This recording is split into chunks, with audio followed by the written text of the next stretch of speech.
Welcome back. Well, time for some softball action. A huge game last Sunday in Roxana. Laurel taking on Millsboro for the Region 3 title, and Laurel strikes first. Logan Walls sends that one to left for a 2 RBI single. Both Jessica Evans and Jenna Calloway come on in on the play. A couple innings later, this time it's Evans showing off the bat, drills that one to left center. Both Paige Lynch and Calloway scored to stretch the lead to 5. Laurel then really opening things up. Shannon Lord had a huge game, finds the fence and left for an RBI double. Then they built an 11-1 lead before Millsboro comes back. Morgan Burton there with an RBI double, scoring Kayla Burrows.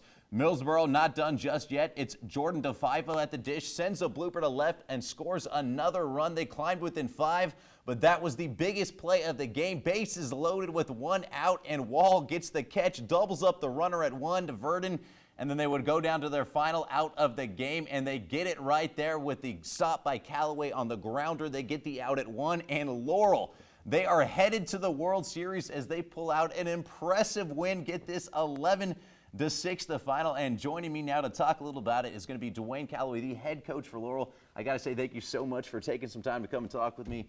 And first of all, you guys lose to Millsboro earlier in that tournament. You have to go through the loser side of the bracket, face a good team there in championship round. What can you say about your team winning not one but both games there in order to advance? When they knocked us out in the first game on Tuesday, I told the girls we can either do this the easy way or the hard way. We've chosen the hard way, but they've done us a favor because now we're going to play all week and our bats are going to get hot. And when we hit the way we're capable of hitting, there's not many teams that can beat us twice. And I challenged them, and they stepped up and proved it, coming out on Sunday and winning 2 games. The first one 12-2, and then the second one 11-6.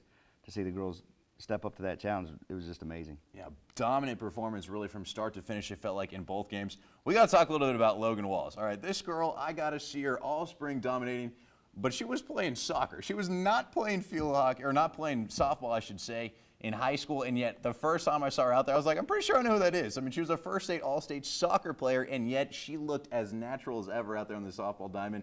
Pretty great player, I got to say. What do you see out of her, and what kind of an athlete can possibly do that? Logan's an athlete, and like Scott Lynch says, she sniffs competition. When soccer season was over and it was time to start practice for travel ball, Logan rises to the challenge, and she's one of those athletes that she's competitive on every play, and even though she's one of our youngest players, she's definitely a team leader. Yeah, you guys got a lot of talent there, a lot of leaders. Absolutely. Really, and you're going to need it right now because, as I said, going to the World Series, a lot of great talent there, a lot of different teams coming from all over the place for this. What can you expect to see as far as you go there? What kind of talent do you expect to be up against? I'm not sure the talent we're going to be up against. I've been there before, not as a coach, but as a spectator, and we're definitely going to have the youngest pitching staff there. I don't know that anybody's going to be able to hit the way our team hits when we got our bats hot. There's 4 teams from all over the world, and then there's 6 teams from the United States. So the competition is going to be stiff. You know, you guys are going in a little shorthanded, unfortunately. You talk about losing one of your starters there at shortstop and Corinne Ferris. Obviously, a big emotional battle. I remember after talking with a couple of your players in the game, they were the first person that they would talk about was that this was for her. I mean, she had a great run for you guys. How tough has it been seeing her sidelined, and kind of how has the team been able to rally around that? Corinne got hurt in the second game of the play, and the girls, felt bad for Corinne, but Corinne's been out there every night cheering her teammates on. She's our DJ in the dugout with her boombox till they make her turn it off, and the girls just appreciate Corinne, and she does a good job. She's the ultimate team player to be out there in a wheelchair and not wanting to be without her teammates. Yeah, when they started going around the bases and they're like, hold up, and someone grab the wheelchair real quick, and that moment everyone had a good laugh, but she seems to be still in great spirits and a really support there for the team. And like I said, they're going to need it because this is going to be some bright lights. I mean, a lot of these girls probably haven't had an opportunity to play in a game with this type of exposure. We're talking nationally televised games here. Right. You think your team's going to be ready for this? Absolutely, they'll be ready. The girls, they got tremendous heart, and we are very versatile from the top of the lineup to the bottom. And if one girl's not hitting, somebody else is going to pick us up. Talk to me one last thing here. I mean, this is going to be a unique experience for you, I would think, more than any other coach, because you're out there with 2 of your daughters on the field, obviously. You got one who's stepping in there short, one who's going to be pitching. You know, the girls that don't even go to the same school, such a unique experience for a coach to have. Right. How much do you take a second back and kind of really enjoy watching them out there as the father, and how much is it still that competitive coach side, and how much of an enjoyment is this for you? it's been an awesome experience. When we started this Little League season, I just filled out a volunteer form and told them I'd be willing to help, do whatever the league needed me to do. I had no intentions of coaching the team to this point, and then something happened with the guy that was going to coach, and they asked me to step up and take it.